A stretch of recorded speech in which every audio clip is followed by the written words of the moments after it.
आज मैं सिर्फ एक बात करूंगा, म्योन दस्तार,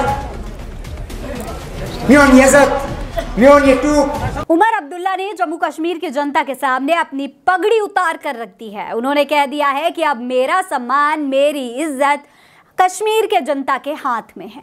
देखिए इस तस्वीर को, जैसे ही उमर अब्दुल्ला अपनी टोपी उतारकर जनता के सामने हाथ फैलाते हैं, टोपी उनके सामने रखते हैं, जनसभा का माहौल ही बदल जाता है। वहां मौजूद लोग चिल्लाना शुरू कर देते हैं कि ऐसा मत कीजिए, हम आपके लिए कुछ भी करेंगे, ऐसा मत कीजिए। और तब वो कहते हैं दोस्तों कि अब मेरी इज्जत आपके हाथ में है। आज मैं सिर्फ एक बात करूंगा, म्योन दस्तार, म्योन यज़त, म्योन यटूब।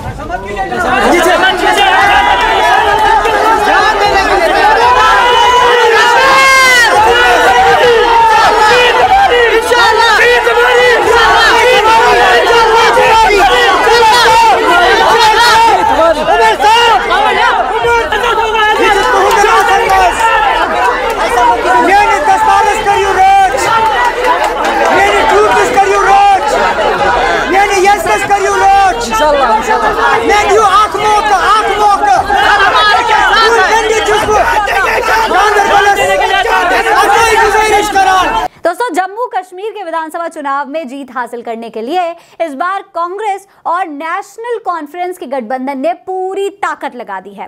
कांग्रेस नेता राहुल गांधी कांग्रेस के चुनावी अभियान को तेज करने के लिए कश्मीर पहुंच चुके हैं।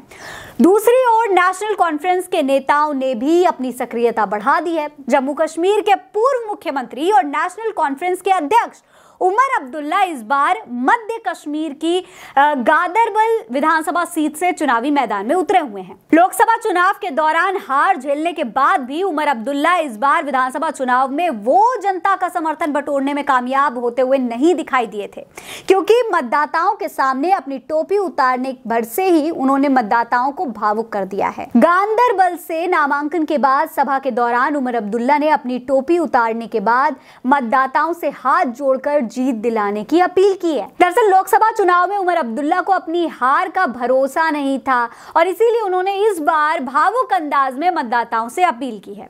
दोस्तों उमर ने लोगों से ये कहा है कि मेरी इस टोपी की इज्जत रखना, मैं आपसे अपील कर रहा हूं कि मुझे एक मौका दो, मुझे और कुछ भी नहीं कहना, मेरी ये टोपी सिर पर रहने देना। यानी कि उमर अब्दुल्ला कहीं ना कहीं ये संकेत दे रहे हैं कि अगर वो इस बार चुनाव में हारते हैं तो ये अपनी जो टोपी है वो त्याग देंगे, वो ये टोपी कभी भी नहीं पहनेंगे। उमर अब्दुल्ला हमेशा ये टोपी पहने हुए दिखाई देते हैं हर बार, चाहे वो जनसभाओं में हो, चाहे वो रैलियां कर रहे हो, चाहे वो भाषण दे रहे हो, वो हमेशा ये टोपी पहने हुए नजर आते हैं। लेकिन अब ये टोपी उनकी पहचान बन चुकी थी, कश्मीर की जनता उन्हें इस टोपी से पहचानती थी। लेकिन आज उमर अब्दुल्ला ने इतनी बड़ी बात कह दी है कि अगर वो हारते हैं, अगर कश्मीर की जनता उनका साथ नहीं देती है तो ये टोपी उतार कर वो रख देंगे। उमर को दोस्तों पीडीपी के बशीर मीर और पूर्व विधायक शेख इशफाक जब्बार से कड़ी टक्कर का सामना करना पड़ा है। पत्रकारों से बातचीत में उन्होंने भारतीय जनता पार्टी पर भी यहाँ पर निशाना साधा है। उन्होंने कहा है यहाँ हर हाल में सत्ता में भाजपा आना चाहती है। कश्मीर में बड़ी संख्या में निर्दलियों का उतार कर भारतीय जनता पार्टी एक षड्यंत्र रच रही है। नामांकन पत्र के साथ दाखिल हलफनामे के अनुसार उमर अब्दुल्ला के पास दोस्तों अगर बात करी जाए तो बहुत कम संपत्ति है और इसी तरीके से वो जनता में अपनी एक जन नेता वाली पहचान बनाना चाह रहे हैं। उमर अब्दुल्ला की पास अगर बात करें तो उनके पास कोई अपना घर नहीं है, ना ही उनकी किसी प्रकार की कोई भूमि या फिर खेत खलिहान है, उनके पास कार तक नहीं है। गहने और बैंक बैलेंस में जमा राशि मिलाकर कुल सिर्फ 55 लाख रुपए है, जो कि उनकी अचल संपत्ति है। ये 2014 में दिखाई गई संपत्ति से करीब 15% कम है। उनके बच्चों के नाम से भी कोई भी घर या संपत्ति नहीं है।